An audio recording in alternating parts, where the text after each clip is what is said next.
Hello বন্ধুরা, good morning সবাইকে। ও sorry, good morning না, গুড নুন বলতে পারো। তো আশা করি তোমরা সবাই ভালো আছো। তোমাদের কাছে একটা ছোট্ট কথা বলার জন্য চলে আসলাম। এই যে দেখো এই সোয়েটারটা, তো এই সোয়েটারটা না আমার বাপির সোয়েটার, আমি পরেছি। তোমরা তো ভাববে যে এটা আবার বলার কি আছে, বাবার সোয়েটার পরেছে, এটাই বলার। মানে আমাদের জেনারেশনে না, ধরো মা যদি কখনো বলতো যে হয়তো পড়তে যাচ্ছি বা বাড়িতেই রয়েছে সোয়েটারটা পর, কখন আমরা পড়েছি বলো? পড়তামই না, বলতাম ইস বাপের সোয়েটার কেন পরবো। কিন্তু এখন কি হয়, এখন তোমার কোনো ড্রেসে কোনো মানে পারফেকশান নেই। পারফেকশান বলতে আমি বলতে চাইছি যে পার্টিকুলার যে এটা আমি পড়তে পারবো না, ওটা ও পড়তে পারবো না, এরকম ব্যাপারটা নেই। এই যে দেখো যে এই যে কার্টিনের যে, দাঁড়া ফোনটা নামায়, এই যে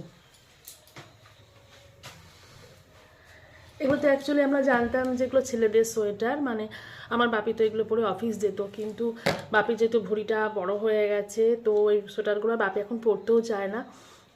অনেক এরকম কালেকশান রয়েছে, তো সেগুলো মা মানে বাপি মা যেখানে মানে আমার কাছে তো থাকতো, তো এই সোয়েটারগুলো আমার বড় মেয়ে পরতো, ঘরের মধ্যেও বেশ পরতো, পরে পরে পড়তে টরতেও গেছে। আর ও পরবে না কেন, কারণ রাস্তাঘাটে এখন তো দেখি মেয়েরা সব এ ধরনের সোয়েটারগুলো পরে। এমনকি আমি দেখছি যে বউরাও এগুলো পরে পরে দিব্যি একটা উপরে একটা স্কার্ফ ঝুলিয়ে চলে যাচ্ছে।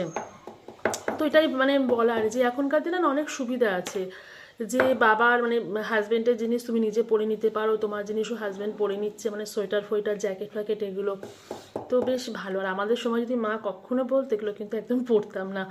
এটাই মাথার মধ্যে রান্না করতে করতে গিজ গিজ গিজ গিজ করছিল, ভাবছিলাম তোমাদের সঙ্গে শেয়ার করবো। তো একদিকে দেখো